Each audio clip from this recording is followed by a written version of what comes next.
Happy Holi সবাইকে। আর দেখো সবার বাড়িতে চিকেন হচ্ছে, আরও অনেক ভালো ভালো জিনিস হচ্ছে। আর আমাদের বাড়িতে দেখো এই যে কি, এটা ভালো তো কি বলো, এটা পিঠে পিঠে আমাদের বাড়ি পিঠে হচ্ছে, বুঝতে পারছো? বাঙালি ষোলো আনা বাঙালি যাকে বলে। এই যে এই দেখো মা বসে বসে সরাই পিঠে করছে। আর আমার বাবা দেখো, বাবা এই যে পিঠে বসে আছে খাওয়ার জন্য। ওই পিঠে আসছে দেখো। হ্যাপি হোলি বলো, বলো হ্যাপি হোলি। হ্যাঁ তো দেখো পিঠেটা হেভি হয়েছে খেতে। আর সকালে টিফিনে হয়েছিল খিচুড়ি। ও অসাধারণ হয়েছে। তোমাদের বাড়িতে হয় হোলির দিন?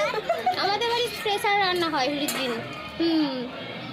চলো ভিডিওটা যদি ভালো লাগে ছোট্ট করে একটা লাইক করে দেবে।